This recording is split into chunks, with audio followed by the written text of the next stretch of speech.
স্পেনের বিশ্বজয়ের মধ্য দিয়ে পর্দা নামলো 2026 ফিফা বিশ্বকাপের। তবে শিরোপার পাশাপাশি টুর্নামেন্টের ব্যক্তিগত পুরস্কার নিয়েও ছিল ব্যাপক আলোচনা। এমনকি লিওনেল মেসিকে পেছনে ফেলে অসাধারণ পারফরমেন্সে স্পেনের অধিনায়ক রদ্রি জিতে নিয়েছেন গোল্ডেন বল।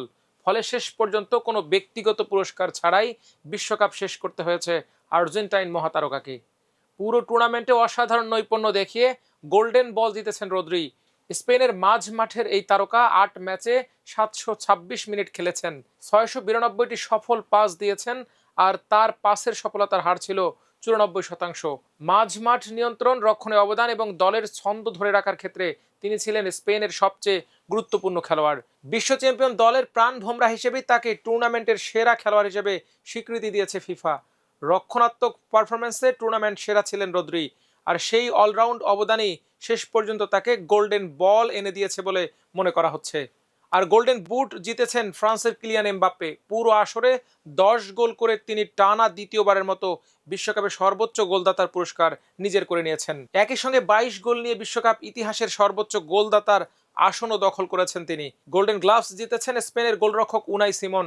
৮ ম্যাচে ৭টি ক্লিনশিট রেখে এবং পুরো টুর্নামেন্টে মাত্র একটি গোল হজম করে তিনি ছিলেন দুর্ভেদ্য প্রাচীর। সেরা উদীয়মান খেলোয়াড় নির্বাচিত হয়েছেন স্পেনের ১৯ বছর বয়সী ডিফেন্ডার পাউ কুবার্সি, যার দৃঢ় রক্ষণ স্পেনের শিরোপা জয়ে গুরুত্বপূর্ণ ভূমিকা রেখেছে।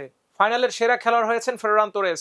অতিরিক্ত সময়ে ১০৬ মিনিটে তার করা একমাত্র গোলেই আর্জেন্টিনাকে হারিয়ে দ্বিতীয়বারের মতো বিশ্বকাপ শিরোপা নিজেদের করে নিয়েছে স্পেন। আর এবারের ফিফা ফেয়ার প্লে অ্যাওয়ার্ড জিতেছে নেদারল্যান্ডস। পুরো টুর্নামেন্টে খেলোয়াড় সুলভ আচরণ, শৃঙ্খলা ও ইতিবাচক মনোভাবের জন্য এই সম্মান অর্জন করেছে ডাসরা।